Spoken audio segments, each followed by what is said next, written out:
N'akụkọ ụwa taa, ndị omebe iwu ukwu na ndị nnọchiteanya ala anyị abaa n'okwe ndọrọndọrọ ọchịchị onyeisi oche otu kọmitii gasị. Gọvanọ Mba ehiwe otu kọmitii okwu amụma ọnọdụ akụnụba dị n'aka.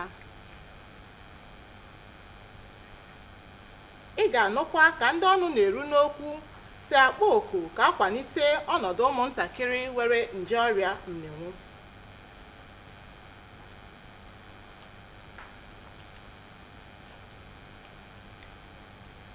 Cheta na ị nwere ike isonyere anyị n'onyonyo YouTube n'akara igwe NTA ENUGU. Igbo bụ Igbo ya gazie. Taa bụ ụbọchị Fraịde, ahịa Eke, abalị nke 7 nke ọnwa 7 afọ abụ 2023. Abụ m Dominica Onyeokereke na ozi akụkọ ụwa ka ọha na-eju ya. Ka ọ gatachara mkpụrụ ụbọchị ole na ole ahọpụtachara ndị ndu ga-eso ọchịchị a rụọ ọrụ ma n'ụlọ nzukọ omebe iwu ukwu ma na ụlọ nzukọ nnọchiteanya. Ndị omebe iwu n'ogogo abụọ a nọ na ndọrọndọrọ maka ndị ga-abụ ndị isi oche otu kọmitii dị iche iche. Onye ndu ụlọ nzukọ omebe iwu ukwu bụ Michael Opayemi Bamidele si otu ndọrọndọrọ ọchịchị APC nke steeti Ekiti nọrọ ụbọchị Tọzdee bụ ụbọchị 6 nke ọnwa Julaị a gwa ndị nta akụkọ n'ụlọ nzukọ ya ga-eguzobe otu kọmitii dị iche iche apịrị aka ghọta tupu ọnwa a abịa na njedebe. Bamidele kwuru na mbụ na nhọpụta ndị ndu otu kacha na nke otu nta gasị n'ụlọ nzukọ ahụ bụ nke mejupụtara ndị isi ọrụ na ndị ndu ụlọ nzukọ ahụ ọrụ ha ga-asarụzi ọkụ. Ụlọ nzukọ omebe iwu ukwu nwere ihe dịka otu kọmitii 70 ama ama bụ nke imerime n'ime ha bụ nke a na-achọ achọ. Gọvanọ Peter Mba eguzobela kọmitii steeti a na-ahazi ọnọdụ akụnụba akpọrọ Enugu State Economic Planning Committee dịka e nyere ha ọrụ iji obi ha niile, mmụọ ha niile na ike ha niile rụọ ọrụ na njikọta aka ọchịchị steeti a iji benata ogbenye mgbekiri n'ime ime obodo ma kwalite ọnọdụ akụnụba steeti a. Chika Ugwu webatara akụkọ n'aka na-achị steeti a bụ onyeisi oche otu kọmitii ahụ.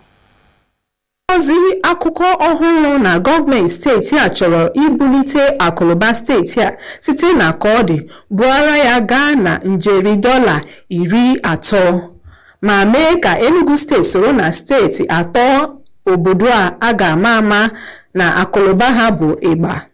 Ihe ọma kịta bụ na ọ bụghị ọsịsọsọ okwu ka a na-ekwu n'ihi na gọvanọ Peter Mba amalitego ọrụ site na ịmapụta atụmatụ dị iche iche ga-enye aka belata agụụ nakwa ọnọdụ enweghị ego ma nye aka weta gọọmenti steeti a nakwa ndị ime obodo nso. Nke a kpatara gọvanọ Peter Mba ji guzobe otu akpọrọ Enugu State Economic Planning Commission na bekee nke ga-rụkọta ọrụ ịhụ na arụrụ ọrụ na steeti a ọkachasị ndị ime obodo. Ọrụ dịka ịrụzi okporo ụzọ, agụmakwụkwọ, ahụike, mmiri, ọkụ latrik nakwa ime Enugu steeti dị ọcha. Onye ji ọkwa Chairman Association of Local Governments of Nigeria ALGON na-ehichapụ nke steeti a bụ Okechukwu Ede kwuru na nrụkọta ọrụ gọọmenti steeti a na ndị isi oche okpuru ọchịchị ga-enye aka nke ukwuu ibelata agụụ ma kwalite ọnọdụ ndị bi na steeti a ọkachasị ndị bi n'ime obodo. O kwere nkwa na ha ga-arụkọta ọrụ ha na gọọmenti ịhụ na ebumnuche gọọmenti steeti a pụtara mfe. Otu ahụ nke gọvanọ steeti a so na ya ma osote gọvanọ sokwe na ya, onye ji ọkwa SSG na-ahichapụ ndị isi oche okpuru ọchịchị, ndị odeakwụkwọ akpọrọ Permanent Secretary so na ya, bụ nke ha ga na-enwe mkparịta okwu nke onye ọbụla ga-eweta amamihe ya maka ịkwalite akụnụba steeti a site n'Enugu. Abụ m Chika Ugwu. Ikenye ego ọrụ kwesịrị, ikesa ego ndị a otu o kwesịrị na inyocha akpa ego okpuru ọchịchị ime obodo gasị abụrụla nke ekwupụtara dịka ụzọ esi akwalite ọnọdụ ibi ndụ ndị mmadụ tụmadị ndị bi n'ime ime obodo nakwa itinye ọnọdụ akụnụba steeti ọbụla ndụ n'elu ndụ. Gọvanọ Peter Mbah mere ka amata nke a oge ọ na-eguzobe otu kọmitii steeti a okwu amụma na nhazi ọnọdụ akụ na ụba ya dị n'aka nke akpọbiri ka Jack. Chika Ugwu ọzọ ga-akọtọkwa akụkọ a nke ọma. Ka ọ na-ekwu okwu maka okpuru ọchịchị steeti akpọrọ local gọọmenti, Gọvanọ Peter Mbah kwuru na ha dị oke mkpa n'ihi na ha so na gọọmenti steeti ma dịkwa nso ndị gọọmenti na-achị ọkachasị ndị nọ n'ime obodo. Ya mere ihe gbasara ego a na-enye ha maka nkwalite ime obodo ji dị mma ka ọ bụrụ ndị ama ama nwere ezigbo omume ga-abụ ndị ga na-eleba anya maka nke a mere Gọvanọ Peter Mbah ji guzobe mmadụ 15 ndị kọmitii akpọrọ Joint Account Allocation Committee maka ịhụ na ego ọbụla gọọmenti mapụtara maka okpuru ọchịchị bụ nke ha ji wee mee ihe ha ji wee mapụta ya ma kwalite ọnọdụ ndị bi n'ime obodo. Chairman kọmitii ọhụrụ ahụ aguzobere bụ Anthony Ude toro gọvanọ nke ukwuu maka ntụkwasị obi o tiri na ha. O kwere nkwa na ha ga-eji obi ha niile wee rụọ ọrụ ọfụma, na ha ga-emekwa ihe ọbụla bụ ihe mkpuchi. Ya bụ akaụntụ nke awepụtara akpọrọ Joint Local Government Account bụ ọba ego amapụtara nke gọọmenti etiti na-etinye ego maka ịkwalite ọnọdụ ndị bi n'ime obodo wee bụrụ nke gọọmenti steeti na-eleba anya na-enye ndị ime obodo ahụ na eji ya mee ihe eji wee mapụta ya. Site n'Enugu, abụ m Chika Ugwu. Ọchịchị steeti Enugu na-echetara ọhaneze steeti a na ọrụ, azụmahịa, agụmakwụkwọ na ihe ndị ọzọ iwu kwadoro mmadụ ji enyere ndụ aka ka nọkwa n'ikem na steeti a. Ọchịchị steeti a doro ụlọ ọrụ gaa, ụlọ akwụkwọ gaa, ebe azụmahịa nke gụnyere ahịa Ogbete na ndị ọzọ dụ ka ha mepee maka ọrụ na ahịa ha dị iche iche. Dịka ntụziaka ahụ si dị, onye na-emeghị dịka o kwuru kpatara nkwa ahụhụ wee na-akpọzi ngwere ka ọ bịara ya ọrịrị, dịka a ga-ahụta onye maọbụ ndị na-emeghị nke a dịka inupụrụ ọchịchị steeti a isi. Ọchịchị a na-agbazi ọhaneze ume ka ha leghara asịrị niile na eyimegwu niile anya were gawara mkpa ha, n'ihi na ndị ọrụ nchekwa kwuchim ịhụ na iwu chiri eze na steeti a dịka ha dị uchu ichekwa ndụ na akụ na ụba ndị bi na steeti a. Nchọpụta emere na-egosi na ibido nyebe ụmụntakịrị bụ nje ọrịa mmịnwụ ọgwụ na-alụso nje ahụ agha n'oge ga-azọ ọtụtụ ndụ, ma n'agbanyeghị nke a anaghị elebere ụmụntakịrị ndị a anya etu o kwesịrị. Ọ bụ n'ihi nke a ka ndị ọnụ na-eru n'okwu ji akpọku ka adịwanye uchu n'ịwasicha oghere ndị ahụ a na-ahụta n'ebe ụmụntakịrị were nje ọrịa dị, tụmadị n'itinye ego na nleta ahụike ha. Susan Eze ji akụkọ mbọ ụwa na-agba ibenata ọnwụ si na nje ọrịa mmịnwụ adapụta n'ụmụntakịrị. Dịka nchọpụta mba ụwa mere si wee gosi, ihe ruru pasentị 52 n'ime ụmụaka dị 1.7 bụ ndị nọ n'agbata afọ 14 bụ ndị nwekwanụ nje HIV bụ ihe na-anata ọgwụgwọ antiretroviral therapy, ebe ndị ọzọ bụ ndị a na-echezọ maka ha. Dịka mba ụwa na-ekekwa ji n'ume ịkwalite ọgwụgwọ na nlekọta ndị nwere ọrịa HIV/AIDS n'ụwa niile, ebumnobi nke ugbu a bụ na tupu afọ 2025 na a ga-akwalite ọnụọgụ ndị a chọpụtara bụ ya bụ ọrịa ruo pasentị 95 n'ime ọnụọgụ a, na pasentị 95 n'ime ha bụ ndị ga-abanyekwa n'ọgwụgwọ ART n'ime ndị ahụ banye na ya bụ ọgwụgwọ, na pasentị 95 n'ime ha kwa bụ ndị a ga-ememina ya bụ nje n'ime ha ka ha wee nwee ike bie ogologo ndụ. Ndị nọ n'ọrụ gbasatara ọgwụgwọ HIV na-atụkwa aro na ọ dị mkpa ka akpọkọnata ndị okpukperechi dị iche iche ka esi n'ime ha wee buru ozi a bujeru ndị nọ n'ime obodo, n'ihi na ndị dị otu a na-ege ndị ndu okpukperechi ha nwere ntị. Iji hụ na emezuru nke a, ha kwuru na ọ dị mkpa na emebara anya na nsogbu gbasatara ụbịam nakwa mkpachapụ a na-akpachapụ ndị nwere ọrịa HIV, nke mere na ndị nne na nna ụmụ ha nwere ọrịa anaghị ekwe edupụta ha maọbụ kwete na nwa ha nwere ya bụ ọrịa. N'ime ka ụmụaka nweta ọgwụgwọ ruru ha, ụlọ ọrụ WHO na-ekwu na ọ dị mkpa ime nyocha ndị nne nwere nje HIV ma nyochakwa nwa ha mụrụ n'ime ọnwa abụọ a mụrụ ya bụ nwa mgbe a na-enye ya ara nakwa mgbe a kwụsịrị ya ara. N'Enugu, abụ m Susan Eze. Emume ime ka ọha mara maka ọdachi oke ide mmiri na ụzọ esi egbochi ya abaala ezinụlọ steeti Enugu niile dịka a na-atụ anya ọdachi ide mmiri mụ nke ụlọ ọrụ obodo anyị na-ahụ maka ọnọdụ ihe igwe buru n'amụma na ọ ga-adapụta. Akụkọ a ka mma n'ọnụ Chidi Okorafọ. Ọ bụrụ na amụma ndị ụlọ ọrụ na-ahụ maka etu ihu si wee dị eluigwe, ya bụ Nigerian Meteorological Agency (NIMET) na ndị ụlọ ọrụ nke Nigerian Hydrological Service Agency (NISA) na-ahịchafụ bụ eziokwu, steeti Enugu ga-esonye na steeti ndị ide mmiri, ya bụ flood disaster, ga-emekpa ahụ. Mana ụlọ ọrụ ọchịchị etiti na-ahụ maka gbatagbata akpọrọ National Emergency Management Agency (NEMA) na ogbo ha nke steeti akpọrọ Enugu State Emergency Management Agency (SEMA) kwuru sị na enwebeghị nsogbu ide mmiri flooding na steeti Enugu n'afọ a bụ 2023. Ha kwuru na ọchịchị ime obodo ụzọ ụwanị, Nkanu East, Ọgwụ, Aninri na Nsụka so na ọchịchị ime obodo a na-enwe nsogbu ide mmiri flooding n'oge gara aga. Dịka ha si wee kọwaa, ha azọpụla ije n'ụkwụ iji hụ na steeti Enugu esoghị n'obodo ndị ide mmiri flooding ga-enye nsogbu, ebe ọ bụkwa na ha ga-enye ndị nwere nsogbu a aka. Ọ bụ maka nke a mere gọọmenti steeti Enugu ji zọpụkwa ije n'ụkwụ site na iyiwe otu task force ga-enyere ya aka igbo nsogbu ide mmiri flooding na-eweta.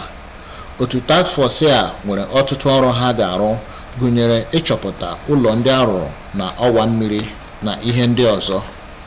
A na-adụ ndị nọ na steeti Enugu ọdụ ka ha ghara ịtụnye ureghure na ọwa mmiri. Site n'Enugu, abụ m Chidi Okorafọ. N'ịpịacha akụkọ ụwa taa, gewo ntị n'isiokwu anyị ji mere akụkọ. Ụbọchị ole na ole ahọpụtachara ndị isi ọrụ ụlọ nzukọ omebe iwu ukwu na nke nnọchiteanya ala anyị. Ndị omebe iwu nọ n'ogogo abụọ ndị a abaala n'ịdọ ndọrọ ndọrọ maka isi oche otu kọmitii gasị. Aka na-achị steeti Enugu bụ Peter Mba eguzobela otu kọmitii okwu ịhazi ọnọdụ akụ na ụba dị n'aka, dịka agụnyere ya n'aka ọkụ ya na gọọmenti ịrụkọta ọrụ ọnụ iji chụọ mgbei mgbekiri ọsọ ụkwụ eru ala n'ime ime obodo na n'ịkwalite mmepe ọnọdụ akụ na ụba na steeti a.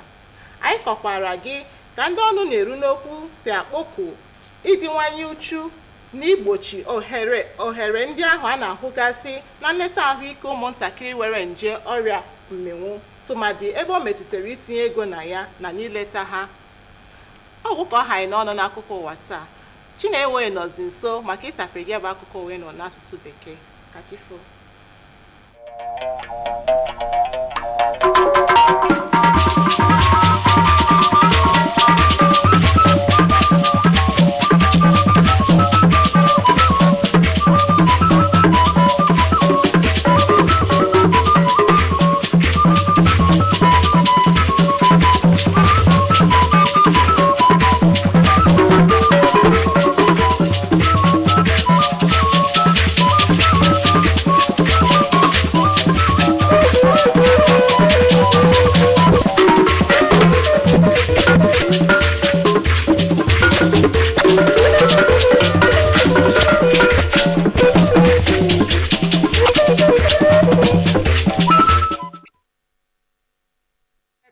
And House of Representatives members lobby for committee chairmanship positions. Governor Peter Mba inaugurates State Economic Planning Committee. And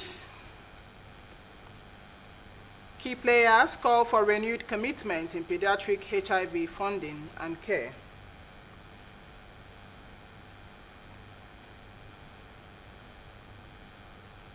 Remember, you can watch us live on our YouTube channel at NTA ENUGU.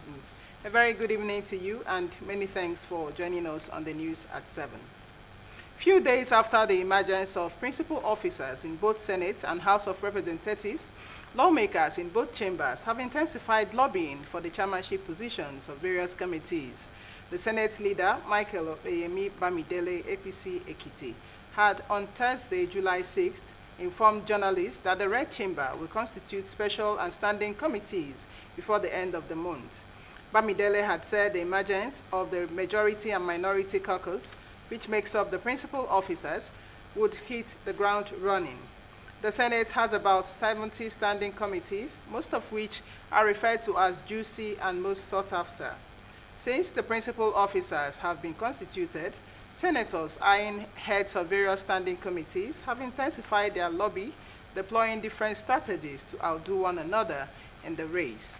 In their quest to get key committees, sources say that senators who are avoiding being confrontational to the leadership of the Senate are resorting to accompanying the presiding officers where they go as not to be forgotten. Governor Peter Mba has inaugurated the Enugu Economic Planning Committee with a charge to work vigorously with the state government to eradicate poverty in the rural areas and encourage economic development in the state. Chika Ugu reports that the governor is the chairman of the committee. No longer news that the Enugu state government has the vision of growing the state's economy from its present state to $30 billion and making Enugu state the top 3 economies in the country. Beyond rhetorics, the present administration is matching words with action by formulating projects and initiatives that will eradicate poverty and take governance closer to the people. Reason Governor Peter Mba inaugurated the Enugu State Economic Planning Commission, saddled with the responsibility of partnering with the state government to execute projects in areas of infrastructure, education, healthcare, water, electricity, and sanitation. The idea is for us to, across all the sectors that we have proposed radical programs and projects, for us to work with you in partnership so that we can be able to execute these projects. Chairman, Association of Local Governments of Nigeria, ALGON, Enugu State, acknowledged that the partnership between all levels of government will foster development and bridge the gap between government and the people, especially the rural dwellers. He promised that they would work assiduously to bring the state's government's vision to fruition. There will be transparency, that the financial activities of the council of the local government will be x-rayed, because so many times people do not understand exactly what we are doing with the money that is coming to the local government. But this time that we are going to partner with the state government, at least everybody will see what we are doing.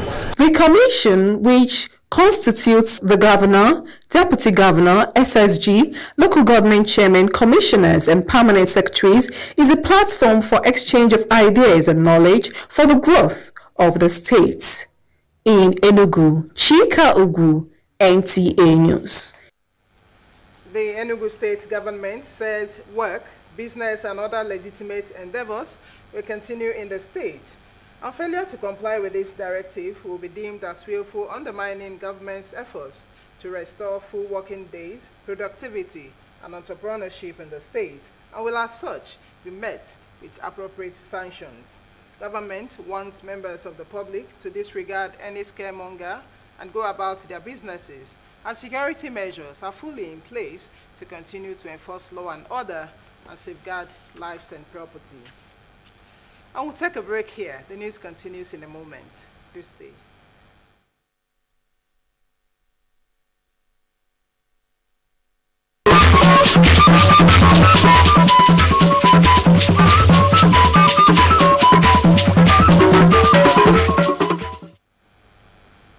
Welcome back. Research has shown that early administration of antiretroviral drugs in infants with HIV can save lives, yet coverage of critical intervention among children remains low. It is against this backdrop that key players are calling for renewed commitment towards bridging the gaps in pediatric HIV cases, especially in the areas of funding and care. Susan Eze reports on global efforts to reduce HIV-related mortality in children. HIV and AIDS Global Snapshot by UNICEF, only about 52% of the over 1.7 million children aged 0 to 14 living with HIV globally were receiving the life-saving antiretroviral therapy as at 2021. The promotion of this pediatric case finding will help us to detect most of these pediatrics, the children that are left out, mostly those in the rural areas. With a renewed focus to meet the 2025 global target, which aims that 95% of those with HIV get diagnosed, 95% of those diagnosed get on treatment, and 95% of those on treatment get to be virally suppressed and sustained. Active players in this sector recommend national partnerships with faith-based organizations to help fill the gaps, particularly in HIV case findings among children and linkage to treatment and care. One of the facts that we must communicate is that HIV does not know any religion, and therefore we must all collaborate, because this is our country, this is our people, and they are dying. To meet the target, challenges associated with poverty and stigmatization must be tackled. They want to travel very far from where they are known. Problem is now, how do they transport themselves? How do they transport their kids? Most of us will go inside the community to fetch and identify these children, because at times some mothers, because they don't have access to good hospitals, they run to the traditional birth attendants, and most of these traditional birth attendants don't have the access to giving them quality care. To close HIV case findings and treatment gaps in children, the World Health Organization recommends that children born to mothers with HIV are tested by 2 months of age during and after breastfeeding, and positive children must be started on antiretroviral drugs immediately. In Enugu, Susan Eze, NTA News. And for the latest in the world of sports, here are the tidbits for today.